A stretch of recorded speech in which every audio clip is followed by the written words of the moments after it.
CryptoFire. As 5 principais notícias do dia do mundo das criptomoedas. Não se iluda. Axie Infinity, Decentraland e The Sandbox não são metaversos, diz especialista. O que eles têm em comum?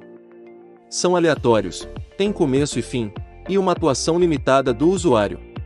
Todos são experiências virtuais, isso não podemos negar. Mas não são metaverso. O metaverso é uma realidade paralela, destaca analista sobre games que apontam ser um metaverso.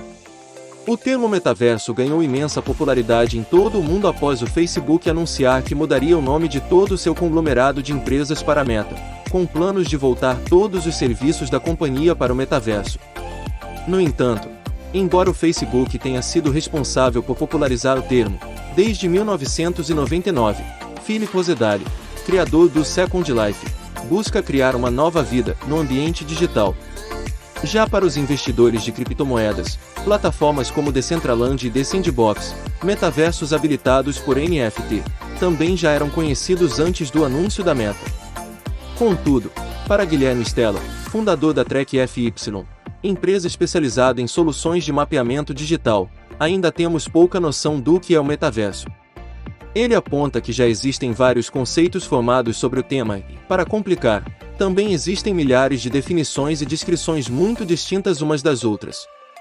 Segundo sua declaração, o Facebook deu um passo à frente ao jogar luz sobre o tema e popularizar o assunto, mas, por ser uma ferramenta ainda em estágio embrionário de desenvolvimento, seu conceito e suas habilidades estão longe de uma definição conclusiva.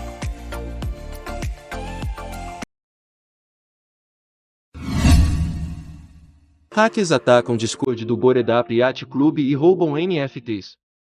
Pelo menos um exemplar da maior coleção do mercado, Bored Ape Yacht Club, foi roubado na madrugada desta sexta-feira, 1º de abril. O roubo aconteceu a partir de um link malicioso, de falsa cunhagem de NFT, que foi publicado no Discord oficial para receber membros das comunidades Bored Ape Yacht Club, Mutant Ape Yacht Club e Mutant Kennel Club, 3 coleções criadas pela Yuga Labs. Sem dar maiores detalhes do que tinha acontecido, a equipe do Bike foi ao Twitter alertar aos seus mais de 808 mil seguidores que o ataque não se tratava de uma eventual cunhagem do dia da mentira por parte da empresa. Fiquem seguros. Não criem nada no canal do Discord agora. Nosso Discord foi brevemente comprometido. Identificamos imediatamente, mas, por favor, saibam, não faremos nenhuma criação furtiva no dia da mentira. Outros Discords estão sendo atacados neste momento. Minutos depois, o jornalista cripto Colin Wu também foi ao Twitter, onde tem quase 207 mil seguidores, para divulgar a informação da empresa de segurança PeckShield, que rastreou, a partir da plataforma de monitoramento de transações Etherscan, o roubo de exemplar Mutant Ape Yacht Club 8662. Uma hora depois, Colin Wu voltou ao Twitter para dizer que a conta oficial da coleção de NFTs do dono Discord também havia sido corrompida. A alerta teria partido da BlockSec Alert. A um interlocutor, ele disse que o fundador do Slowmist analisou o motivo pelo qual os NFTs Discord foram atacados. Hackers encontraram uma maneira de obter Discord Token. Eles quase podem controlar as permissões do Discord. Se você encontrar sites de phishing, altere sua senha do Discord imediatamente para que o Discord seja atualizado. De acordo com a PeckShield, entre as vítimas está o popstar taiwanês Jay Chou, que teria perdido uma bike, um mic e 2 doodles avaliados em torno de $550 mil.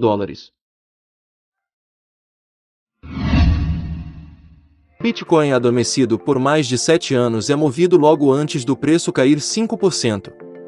Mais Bitcoin mortos se movimentaram mais nesta semana que em qualquer outro momento desde antes da alta histórica de $20 mil em dezembro de 2017. O Bitcoin mergulhou $3 mil na manhã de 1º de abril, pois uma retração amplamente prevista parecia acompanhar novos movimentos dos principais investidores. Conforme revelado pelo indicador Whale Shadows, mais de 11 mil Bitcoin deixaram sua carteira em 29 de março, tendo ficado lá por mais de uma década. Moedas inativas ecoam em dezembro de 2017. O Whale Shadows, cunhado pelo analista Philip Swift, rastreia moedas que se tornam ativas novamente depois de passar um tempo considerável fora de circulação. Ajustado para registrar apenas quando 100 Bitcoin ou mais deixam sua carteira de longo prazo. Os picos na métrica coincidiram anteriormente com o que Swift argumenta serem grandes altas no preço. Houve um movimento significativo na cadeia ontem, com mais 10 mil Bitcoin que não se moveram nos últimos 7 a 10 anos finalmente se movendo, observou ele em 31 de março. O pico nessa faixa etária, descrito como envolvendo moedas inativas de 7 a 9 anos no site de análise de Swift, Look into Bitcoin, é um dos 2 maiores da história do Bitcoin. A única outra vez em que moedas antigas se moveram em tal escala foi em dezembro de 2017, quando o par Bitcoin e dólar atingiu uma alta histórica que permaneceria imbatível por 3 anos.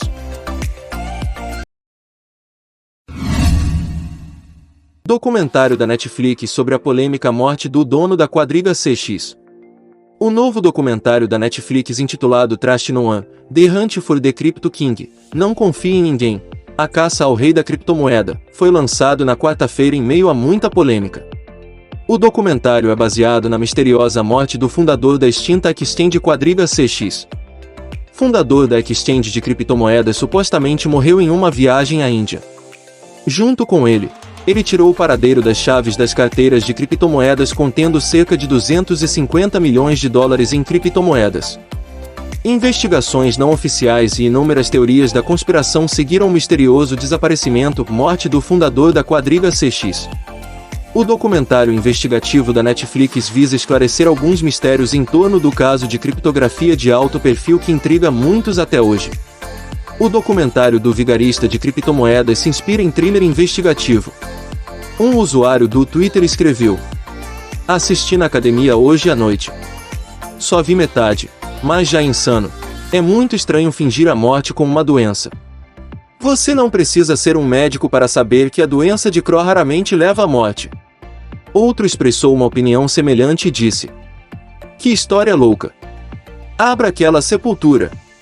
Um usuário que supostamente usou o quadriga CX na época alegou que sentiu que havia um comportamento suspeito muito cedo e tirou dinheiro a tempo. Depois de assistir ao documentário, ele escreveu: "Eu tinha muitas moedas naquela exchange.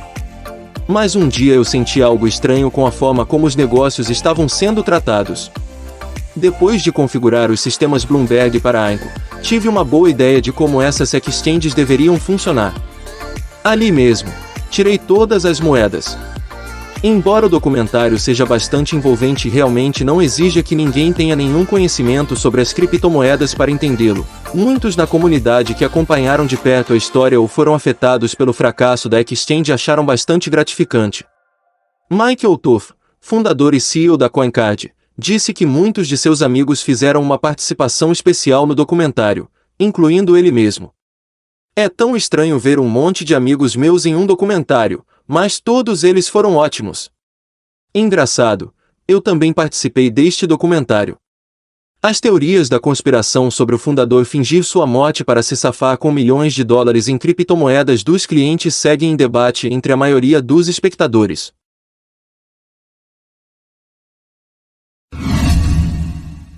Rádio Kaka queima mais de 357 milhões de moedas e sobe 47%.